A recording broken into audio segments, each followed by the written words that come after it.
Hello and welcome back to Jack Chaucer's Storyteller. We are reading Nicky White Polar Extremes. Today we've got chapter 16. It's called Bottoms Up, and it's from Nicky's point of view, January 13th, 2020. The scientists may have been tasked with more important work in the grand scheme of human discovery, but Snowbow pumped through and around this station like its heart and blood vessels.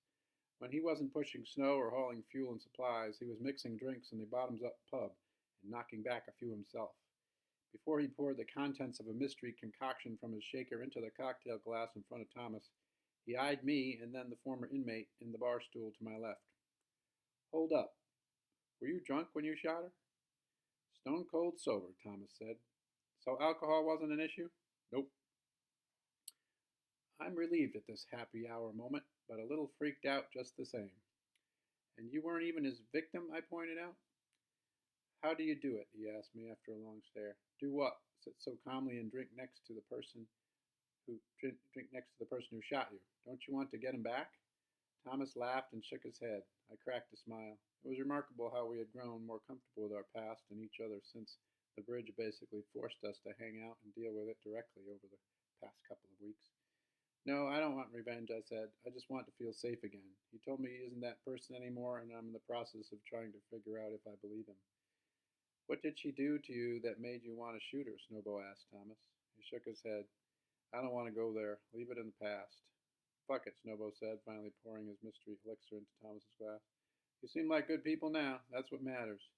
Thomas admired the amber-hued drink for a second, took a gulp, and smiled. Fuck yeah, that's good, he said. What's in it? Ah, if I told you, you'd have to shoot me, Snowbow said, totally perked up by our American presence despite our unusual backstory, of which we had only given him bits and pieces so far. What do you call it? Thomas asked. The holy shit shooter, Snowbow deadpan, making us both crack up. The key is the pristine Antarctic snow and ice crushed into it. Every drink down here tastes better. He was right about that. I'd already been savoring every sip of my quote-unquote chocolate milk, an easy-to-get wasted on combo of Kahlua, Bailey's Irish Cream, and vodka. Now that we both had our proper drinks, Snowbow turned his attention back to me, and I liked that. A dozen or so other people, including a couple of female scientific types, dotted the large, dimly lit, horseshoe-shaped bar, but I could tell he took some special interest in the female rookie Winterpoley right in front of him. With Bill Oz back from the dead in 1 minute and taken away from me by the bridge just as fast, I tried to keep it simple and focus on the here and now. Snowbow took a sip from his own drink and leaned over the bar toward us. So how is it that you two came here together? And how are you going to get along all winter with no way out? He asked. We're here on a training mission, I said.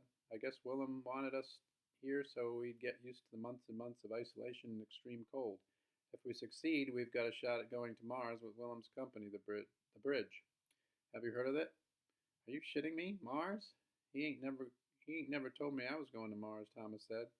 This is just part of my extreme rehab after doing hard time. Wow. Well, with Willem, I can't say I'm completely surprised that he's working on a Mars mission, Snowbow said. He's definitely a big deal around here. I've never really heard of the bridge, but I know he's huge into shipping and stuff. In the last few years, he's invested big time at this station into space research and exploration. I could have pointed out that his company also had invested big time into kidnapping and human trafficking, but I held my tongue. There was no police force or anything within reach to come rescue me from my foolish decisions. Excuse me, and contractual obligations down here at the South Pole. Fortunately, my drink started to hit me, and I managed to suppress all of that for now. Nevertheless, I had to ask the bartender a burning question. Do you think we'll go insane down here? Snowbow, he of the 6 straight winners, mulled out for a moment. I've seen it happen, but it's pretty rare. Usually it's quite the opposite. People fall in love with this place, especially when they winter over for the first time. I know I did. It's such a bonding experience to be here for a long time in extreme conditions, surrounded by extreme beauty.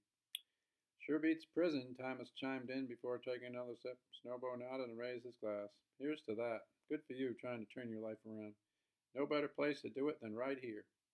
We all clinked glasses. Bottoms up, Snowbow shouted, waving his drink around. Social. Everyone else in the bar repeated after him and took a drink. Snowbow smiled with the pride of a capable host. set his glass down, leaned toward us even closer from across the bar, and said, "This is the best fucking station on the best fucking continent on the planet. So she's got just what it takes to turn former foes into friends. Are you two ready for that?" Thomas and I glanced at each other and quickly looked back at Snowbow. Surprisingly, Thomas answered first. "Pour me another one of your holy shit shooters and shoot. Anything's possible."